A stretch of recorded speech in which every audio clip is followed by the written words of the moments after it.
Hi, this is Kush from Creative Pat Photography, and we are at Arambol Beach here in Goa.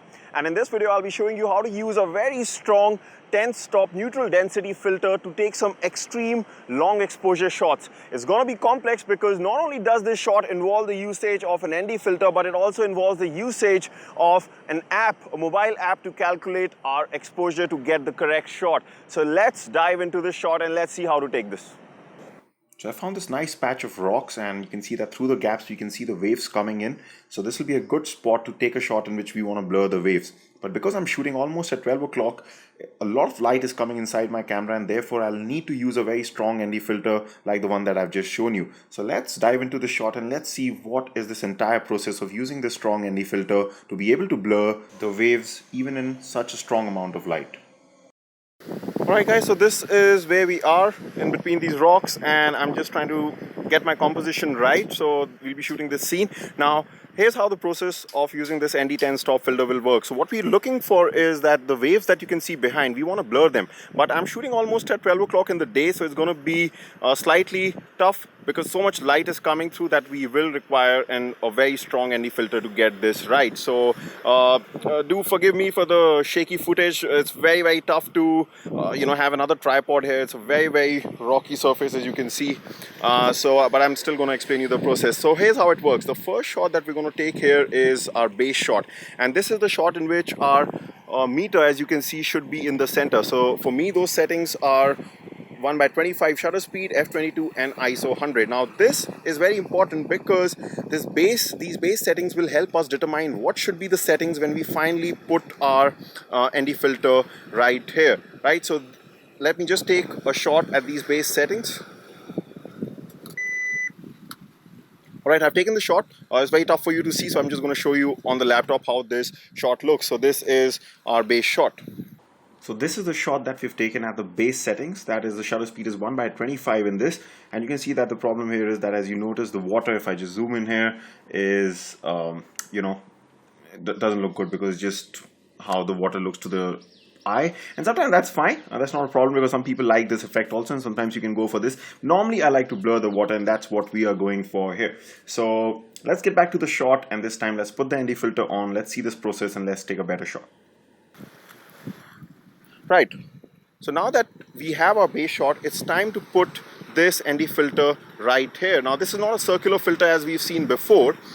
We saw the circular filter before, but this time this is a square filter. And how this filter works is that you need to have, I'll just show you, you need to have this, I'm not sure if you can see, you need to have this filter holder which fits on top of the lens, and then this thing goes right here in this slot, right? So just so that you get a better view, I'm just going to go back to my room and I'm going to show you how this process works. Okay, so this is how a square ND filter looks like, and there are three important components when it comes to putting this filter on your camera, on the lens. So first is, of course, the square filter that you can see right here. So this is a 10-stop ND filter by a company called Nissi. And then you have this adapter ring, which is the first thing that you'll be using when you put this filter on. And then you have something called as the filter holder. This is roughly how all the different mechanisms offered by different brands work. Here I have the very famous 16-35 f4 lens by Nikon, which is a very famous landscape lens. So let's see how to put this filter on this lens. So first thing is that you take this adapter that you get with the holder, and then you just mount it on the lens, just like you would mount a circular filter. So this is the first procedure. And then you you mount the holder on this ring. That's the second step. And this holder has a few slots that you can see in the front, and this is exactly where the ND filter will slot in.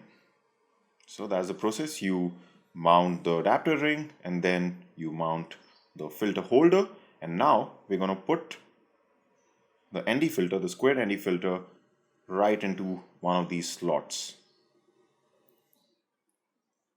Right, so that's how you put an ND filter on Right now you can see that we have attached our ND filter, so now it's time to calculate our exposure. So let's understand how we can use a mobile app to calculate the correct exposure for our shot with this strong ND filter on. Alright, now that you know how to put the square ND filter on your camera using the filter holder, now it's time to do something very important, which is to know how to calculate the correct shutter speed or the exposure for our new shots. We already got our base shot, but now we need to calculate what is the requisite shutter speed for our new shot. And why is this very important, and why do we have to use a mobile app for this? That's because most of the times what happens is the 10-stop ND filter is very strong. So your meter does not come in the center if you keep on reducing the shutter speed, and we can only go up to 30 seconds automatically on the camera. So if you need more than 30 seconds, you'll have to find a way to calculate the shutter speed manually. Otherwise your meter, you will not be able to see it reaching the center. So after 30 seconds, beyond 30 seconds, we have something called as the bulb mode or the time mode, which basically means that you can determine the shutter speed of the shot by pressing the shutter button twice. So when you're on the bulb mode, you press the shutter button once, that starts your shot, and when you press it the next time, the duration between these two pressing of the buttons is what your shutter speed will be. So now we need to know what is the shutter speed for this shot that we're going to take, right? So the process is very simple. I'm using an app called Exposure Calculator. There are a lot of apps which serve the same purpose and help you calculate the new exposure for your shot. So I'm using Exposure Calculator. It's a very simple app to use, and all you have to do is that, if you remember, we've already taken our base shot, which was, if you remember the settings, of f22. So that's what you do. This top part which says current exposure, this is where you have to enter the settings of the base exposure that you took. So I think our shutter speed was 1/25, ISO was 100. So this is done. And now for your new exposure, you enter the same values, because we're not really going to change the settings here when we take the second shot, which I'll be showing you soon. So I'm going to select f22, I'm going to select ISO 100, and this time the third option here is not of shutter speed, but it's of the ND filter. So it's asking us, how strong an ND filter are you using? How many stops of light does it save? Like for example, a lot of people buy 3-stop and 2-stop and 1-stop ND filters, but right now we're using a very strong ND filter. So we're going to select 10-stop here. And you can see the moment we do that, it tells us that, okay, according to this strong ND filter that we're using, what should be the shutter speed that will get us the correct exposure and let in enough light so that we get a good exposure. And you can see right now it's showing us that it's 41 seconds. That means once we go onto the bulb or the time mode, we press the button, and then we can just, the moment we press the button, we can switch this clock on, and we'll start a countdown timer for 41 seconds. And when this timer finishes, that's when you press the button again to finish your exposure. And what will happen is that even though we were shooting in such bright situations, doing this will enable us to take this shot at 41 seconds, and thereby, even in such great amount of light, we'll be able to get the water really blurred, which is otherwise not possible if you have so much light. So this is how you calculate the exposure when you're using strong filters. And just before I leave, I just want to show you why the 10-stop filter is so important. Let's say if you're using a normal filter here, which is usually 3 stops or 2 stops, those are the cheaper filters which normally beginners buy in the beginning, and that's perfectly fine. But you can see that if I was, let's say, using like a 2-stop filter, which is the general filter that we get in the market, my shutter speed will only be able to go down to 1/6, and this may not be enough to blur the water that is in front of us in that shot, right? So you really sometimes you need to use a strong filter, like let's say a 6-stop filter will give us around 2.5 seconds, but as you've already seen before, you need much more than that. That's why the 10-stop filter is very important, especially when you're shooting in situations where there's a lot of light or where you really need a very long shutter speed. I'll be showing you some examples later on and you'll get a better idea. Now finally, let's get back to our shot and apply this. So before we go on to the shot, I just wanted to make sure that you know how to activate the bulb mode on your camera. So it's very easy, just keep on decreasing the shutter speed like you can see here, and after 30 seconds you'll see the bulb mode. And on the Nikon cameras you also have something called as time mode, so if you move further you get time, but that's fine. Most cameras just have something called as bulb mode, and to be frank, there's no real difference between bulb mode and time mode, even if you do have time mode. Now when you'll be seeing me shooting, I'll be using the time mode, but again, like I said, you can use the bulb mode and it's exactly the same thing.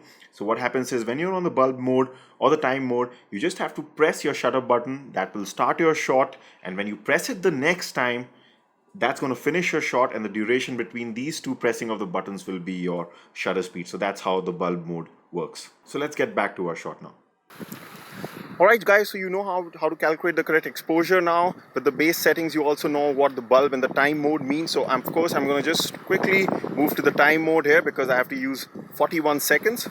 So time mode comes after 30 seconds, you'll see bulb, and then if you just rotate your dial slightly more, you'll see time. So this is the mode that we have to use, and then we have to manually calculate the shutter speed. So I'll be using the timer on my phone, or you can use anything like a watch or anything to calculate these to calculate the correct shutter speed. So I have to use 41 seconds. So I'm just gonna start the process by pressing my remote. That will be the first press of the button that will start our shot, and the next time I press it, the duration between both the times I'm pressing this should be 41 seconds, because that will mean that my shutter speed is 41 seconds, which is the shutter speed required for this shot. So let's do this. I'm going to start the process right now. And now the shot has started. I'll have to wait for 41 seconds, and I'll just press this again, and then when I finally do that, I'm going to show you this shot inside the laptop. Alright, so see you. Alright, so this is the new shot that we've just taken, and you can see that this looks way more dramatic than the first shot because we've been able to, get this nice blur on the water here. You can see that this looks really smooth and nice, more dramatic, and we've been able to do this at almost noon when there's so much of light thanks to the strong ND filter that we were using. So let's just quickly compare it to the first shot, and you can see that, in my opinion, this one looks way better than this one. So this was the base exposure, and this was with the ND filter. We've been able to get this dreamy look. So the ND filter allows you to do all these things. For example, if you see this shot, now here the shutter speed is almost 3 minutes. So the procedure has remained exactly the same. I've taken the base exposure, and then we had a bit of movement of the clouds behind. So the dramatic effect that you're seeing behind is because I've used a very long shutter speed, and it has given this blur movement effect to the clouds behind. So I took the base exposure, which looked something like this. So if you don't use an ND filter, you will not be able to generate that kind of a shutter speed. So this is where the clouds look still, and this is also okay. Some people like this. So this is a typical HDR image that you have. So I've taken 3 exposures here, just like I taught you in the landscape and HDR section, and then I formed this HDR image. But if I wanted to go more dramatic, wanted to add some movement to the clouds, what I did was, in the HDR shot that I took, this one, remember that we have to take one base shot in which the meter is in the center. So I noted the settings, and then I put those settings in the exposure calculator app. Then I put my filter on, and the filter and the app told me that the shutter speed with the filter should be, for the new exposure, I think it was somewhere around 183 seconds. That's what it should be, or maybe slightly more. So I just used the bulb mode, and I just took this shot with the filter on, and because I was using such a long shutter speed, the clouds have come like this. So you can go get both shots of the same place, but they can look totally different. I think I've shown you this shot before. Here my shutter speed again is around 3 minutes. The procedure is exactly the same. I took this shot in Devonport in New Zealand, and you can see that the water is so blurred that so this because of 3 minutes, even the clouds have got this movement here, but the clouds were moving very slow, so it's not as dramatic as the tractor shot that you just saw. But I think the effect on the water was just really amazing because it just made it really, really smooth. So this may not be possible. These kind of shots, like for example, if I'm not using a 10-stop filter, if I'm using a slightly weaker filter, which is like a 2-stop, 3-stop filter, I will not be able to get so much shutter speed, which allows me, because these clouds sometimes take a lot of time to move. So if I'm just able to generate a shutter speed, let's say of 20-30 seconds, then it's only possible if the clouds are moving really, really fast, but not if they're moving slowly. So you sometimes really require a 10-stop filter. Again, here I've used the 10-stop filter, and again the shutter speed was really into minutes, and you can see that the water is really, really smooth. In this shot, this is a combination of 2 shots, actually 2 exposures. I took the top shot just till here.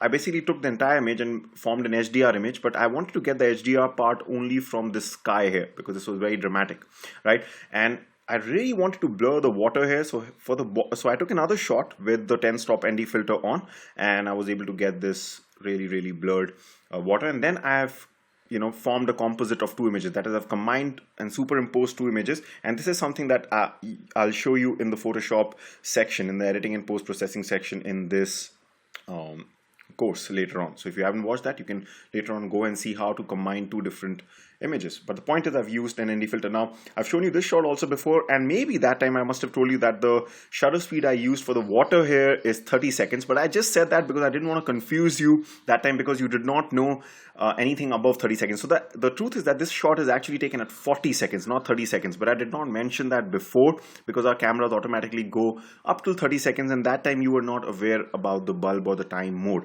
But actually this is taken on the bulb mode, and I have used 40 seconds of shutter speed here. There was a lot of light, so I had to use a 10-stop ND filter. No other filter would have given me this particular shot. So you can see that even with the 10-stop ND filter, I could only go to 40 seconds. So it's pretty similar. The amount of light was, as much as the shot that we were just taking in Goa, right? So then you can, this is not my shot, but you can do a lot of cool things with the 10-stop ND filter. For example, during the daytime, like we've already seen, even in times when the amount of light is very high, we can still generate longer shutter speed. So let's say if you're out there during the day on a street, you can still blur the movement of the people who are walking. You don't have to wait till the evening when the light is really, really less. You can do all these things even during daytime if you have such strong filters with you like this, right? So if you want to get inspired about the usage of 10-stop ND filters, it's a must for landscape photographers. Just go to Google and just type 10-stop ND filter photography, and you're going to see such amazing dramatic looking shots which rarely photographers have in their portfolio. So I really urge you to learn and to buy a 10-stop ND filter or rent it from a shop near you and start practicing it and learning 10-stop filter photography. It's really can produce shots which are very rare, and it can make you stand out as a landscape photographer or as a street photographer, right? So I hope you like this video. I'll see you in the next one. Bye for now.